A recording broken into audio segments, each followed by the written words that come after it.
కంటి అద్దాల నుండి శాశ్వత విముక్తి పొందండి. లాసిక్ సర్జరీ 14,000 మాత్రమే. వివరాలకు సంప్రదించండి. నమస్తే, నేను Keshav. Welcome to Suman TV. విద్యా సంస్థలు అంటే విద్యని నేర్పించే విధంగా ఉండాలి, కానీ అది కార్పొరేట్ విద్యగా మారిన తర్వాత కమర్షియల్గా మారిపోయిందన్న విషయం అందరికీ తెలిసిందే. ఇప్పుడు ప్రఖ్యాత విద్యా సంస్థల్లో కూడా ఐటీ దాడులు చేయడం, కోట్ల రూపాయల్లో నగదు పట్టుకోవడం అనేది పరిపాటిగా మారిపోతుందా? ఎవరు ఊహించిన విధంగా తెలుగు రాష్ట్రాల్లో నంబర్ 1 పొజిషన్లో ఉండేటువంటి శ్రీ చైతన్య విద్యా సంస్థల పైన కేంద్ర ఐటీ సంస్థలు ఫోకస్ పెట్టినాయి. హైదరాబాద్, తెలంగాణ మొత్తంలో ఉన్నటువంటి సంస్థలతో పాటు 2 తెలుగు రాష్ట్రాలపైన కూడా సోదాలు జరిపేటువంటి ప్రక్రియ శరవేగంగా సాగుతుంది. అసలు విద్యా సంస్థలకి లిక్విడ్ క్యాష్ని పెట్టుకోవాల్సినటువంటి అవసరం ఏమొస్తుంది? ప్రతిసారి ఐటీ రైట్స్ అనేటువంటి చర్చ వచ్చినప్పుడు ప్రధానమైనటువంటి సంస్థలే ఎందుకు టార్గెట్ అవుతున్నాయి? విశ్లేషించేటువంటి ప్రయత్నం చేద్దాం. మనతో పాటు విద్యారంగ నిపుణులు లలిత్ కుమార్ గారు. నమస్కారం. నమస్తే కిషోర్. శ్రీ చైతన్య సంస్థకు సంబంధించి ఒక తెలుగు రాష్ట్రంలోనే కాదు, మొత్తం దేశవ్యాప్తంగా ఢిల్లీ, ముంబై, చెన్నై, బెంగళూరు అన్ని చోట్ల వాళ్ళ బ్రాంచ్లు ఎక్కడెక్కడ ఉన్నాయో అన్ని చోట్ల ఒకేసారి 2 రోజులుగా ఐటీ రైట్స్. ఇది మామూలుగా అయితే స్కూల్స్ ఇప్పుడు అకాడమిక్ ఇయర్ స్టార్ట్ అవుతుంది, ఎగ్జామ్స్ ఫైనల్ స్టేజ్లో ఉన్నాయి కాబట్టి మళ్ళీ అకాడమిక్ ఇయర్ స్టార్టింగ్, అడ్మిషన్స్ ఈ ప్రాసెస్లో ఉంటారు అందరూ. ఇలాంటి టైంలో ఐటీ రైట్స్ 2 రోజులుగా జరగడం, నగదు కూడా పట్టుబడింది అనేటువంటి వార్తలు రావడం ఏ విధంగా చూడాలి? అంటే కేశవ్ గారు, మన దేశంలో టాప్ విద్యా సంస్థల్లో ఒక 1 నుంచి 10 విద్యా సంస్థలు తీసుకుంటే టాప్ 5లో శ్రీ చైతన్య విద్యా సంస్థలు ఉంటుంది. అది మన తెలుగు వాళ్ళకి సంబంధించింది, మన తెలంగాణ, ఆంధ్రప్రదేశ్ సంబంధించిన వాళ్ళదిగా మనం గర్వంగా చెప్పుకోవచ్చు. ఈ విద్యా సంస్థల్లో, ఈ టాప్ 5లో ఉన్న విద్యా సంస్థల్లో ఆర్థిక క్రమశిక్షణ కలిగిన విద్యా సంస్థల్లో ఒకటిగా మనం శ్రీ చైతన్యను మనం చెప్పుకోవచ్చు. వాళ్ళు చాలామంది కార్పొరేట్ సెక్టార్ను, విద్యను వ్యాపారమును, ఇంకోటో మామూలుగా అంటుంటారు. కానీ కాకపోతే ఆర్థిక క్రమశిక్షణలో ఉన్న విద్యా సంస్థల్లో శ్రీ చైతన్య ఒకటిగా మనం చెప్పుకోవచ్చు. ఓకే, ఇక్కడ ఎందుకంటే ఇప్పుడు మీరు అన్నారు లిక్విడ్ అనేది. ఈ ఐటీ దాడులు అనేటి సంవత్సరానికి 2 సంవత్సరాలకి దాడులు జరుగుతూనే ఉంటాయి. ఒక శ్రీ చైతన్య అని కాదు, సినిమా ఇండస్ట్రీ మీద ఏదన్నా సినిమా రిలీజ్ అయిన కొత్తగా బాగా భారీ కలెక్షన్స్ వచ్చినప్పుడు, మొన్న పుష్ప వచ్చినప్పుడు జరిగాయి, అంతకుముందు బాహుబలి సంబంధించి జరిగాయి. ఇట్లా ఇన్కమ్ ట్యాక్స్ అధికారులు ఏం చేస్తారంటే వాళ్ళ అంచనా వేసుకున్న దాని ప్రకారం మార్కెట్లో వినపడే ఆ అంకెలను బట్టి ఏం చేస్తారంటే వాళ్ళు ఐటీ ఫైల్ ఎంత చేశారు అనేది ఒకసారి చెక్ చేసుకొని ఏదో అని చెప్పేసి దాడులు అనేవి సహజంగా జరుగుతుంటాయి. దాన్ని మనం ప్రత్యేకంగా చెందాల్సిన అవసరం లేదు. ఎందుకంటే కొన్ని వేల మంది విద్యార్థులు చదివే సంస్థలు ఇవన్నీ కూడా. అట్లాంటి దేశంలో మనకు ఒక చెప్పుకుంటే టాప్ 1 to 10 ఉంటాయి. కొన్ని వేల మంది చదువుతుంటారు, కొన్ని వేల మంది అధ్యాపకులు పనిచేస్తూ ఉంటారు వీటిల్లో. ఇప్పుడు నగదు దొరికింది అనేసి అంటున్నారు. నగదు అనేది ఏంటంటే ప్రతి విద్యా సంస్థలో లిక్విడ్ క్యాష్ అని పెట్టుకొని ఉంటారు. 5 కోట్లు 10 కోట్లు పెట్టుకుంటారు. ఎందుకంటే వీళ్ళ డిఫరెంట్ నంబర్ ఆఫ్ బ్రాంచెస్ ఉంటాయి. ఇప్పుడు అదే హైదరాబాద్లో శ్రీ చైతన్యకు నంబర్ ఆఫ్ బ్రాంచెస్ ఉంటాయి, నంబర్ ఆఫ్ హాస్టల్స్ ఉంటాయి. ఈ హాస్టల్కి సంబంధించి ఇప్పుడు విద్యార్థులకు అవుటింగ్ ఉంటుంది, వాళ్ళకి పాకెట్ మనీ ఇవ్వాలి. ఆ డిపాజిట్స్ ఉంటాయి వీళ్ళ దగ్గర, కాలేజీ వాళ్ళ దగ్గర డిపాజిట్ ఉంటాయి. 5,000 10,000 డిపాజిట్ ఉంటాయి, పేరెంట్స్ ఇచ్చిపోతారు. వాళ్ళకి అవుటింగ్ వెళ్ళాలనుకున్నప్పుడు వాళ్ళకి ఎంత కావాలన్నా 1,000 రూపాయలు 2,000 రూపాయలు క్యాష్ రూపంలో ఇస్తారు. అట్లాగే దోబీలు ఉంటారు, బట్టలు ఉతికేవాళ్ళు. ఎవరికైతే ఉంటే ఆ దోబీకి మనం డబ్బులు ఇవ్వాలి, లిక్విడ్ క్యాష్ ఇవ్వాలి. అట్లా మనకు రోజువారీ ఖర్చులకు, చిన్న ఖర్చులకు ఈ లిక్విడ్ క్యాష్ని వాడతారు. ఇంకొకటి, కొంతమంది అడ్వాన్స్ తీసుకుంటుంటారు.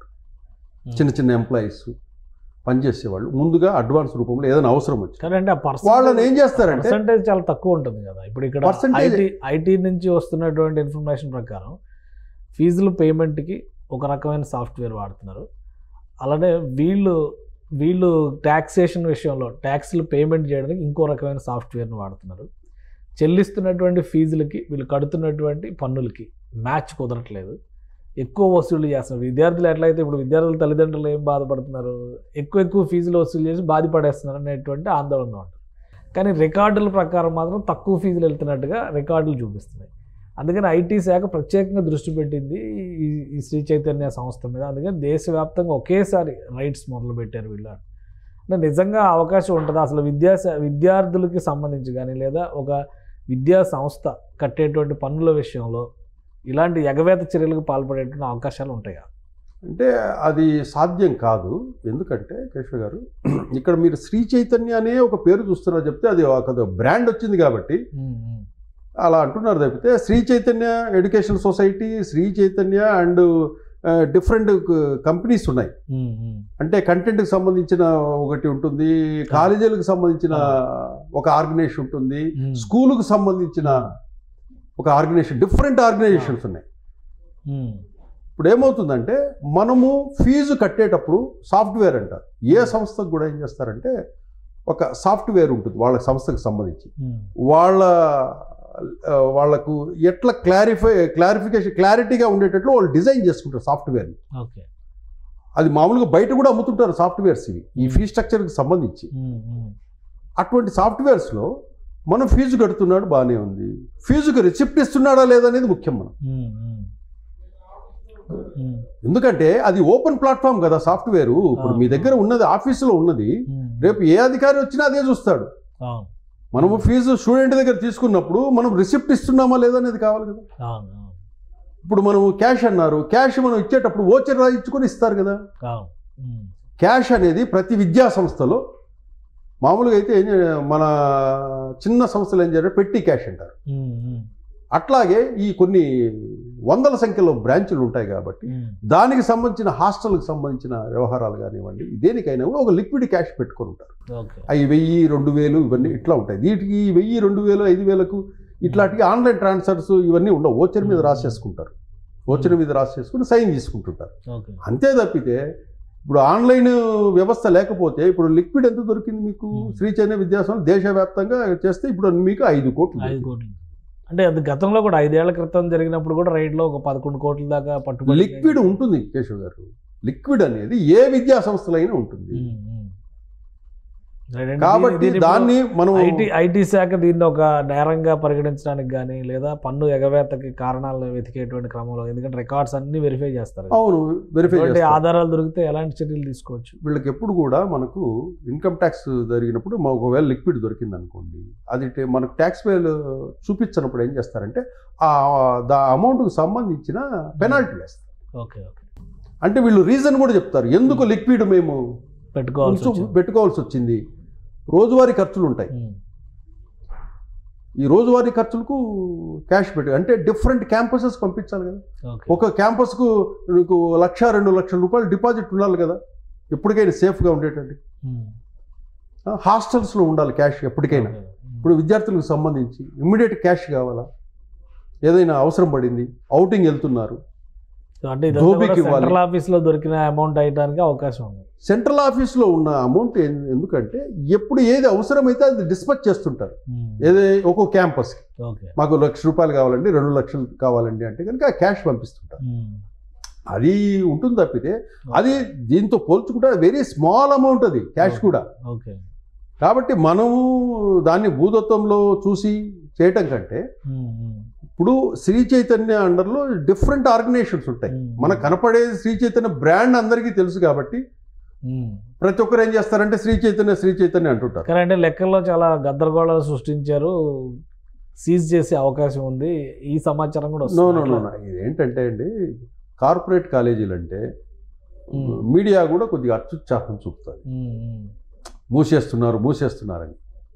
ఏవి అటువంటి విద్యార్థులు చదివే క్యాంపస్లు ఏం మొయ్యరు. ఇది ఆర్థికపరమైన అంశం, ఫైనాన్షియల్ అంశం కాబట్టి ఆ మేనేజ్మెంట్తో మాట్లాడతారు ఐటీ అధికారులు, ఆ రికార్డు చేస్తారు. మనకు సాఫ్ట్వేర్ మీరు ఓపెన్గానే పెట్టుకొని ఉంటారు కదా వాళ్ళు. ఫీజులు తీసుకోవాలంటే అన్ని క్యాంపస్లో అదే సాఫ్ట్వేర్ ఉంటుంది. ఫీజు తీసుకుంటారు, రిసిప్ట్ ఇస్తారు. అది ఎంత వచ్చిందనేది ఆడ ఆన్లైన్లో మనకు డిస్ప్లే అవుద్ది. దానికి ట్యాక్స్ ఎంత కడుతున్నారో చూస్తారు. కాబట్టి ఒకందుకు ఇది ఇన్కమ్ ట్యాక్స్ రైట్ జరగడం కూడా మంచిదే.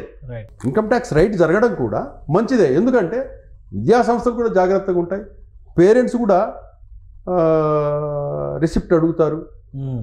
కొంతమంది పేరెంట్స్ ఆన్లైన్లో ట్రాన్స్ఫర్ చేయని వాళ్ళు ఏం చేస్తారంటే ఈ శ్రీ చైతన్య కానీ ఈ కాలేజీల్లో స్కూళ్ళల్లో వన్ టైం పేమెంట్ జరగదు, పార్ట్ పేమెంట్, టర్మ్ ఫీజు లాగా.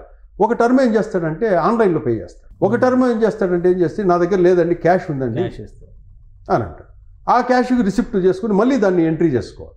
క్యాష్ రిసిప్ట్ నంబరు, ఆన్లైన్లో ఈ పేమెంట్ వచ్చింది, క్యాష్ రూపంలో ఈ పేమెంట్ వచ్చింది, ఎంట్రీ చేసుకుంటాడు.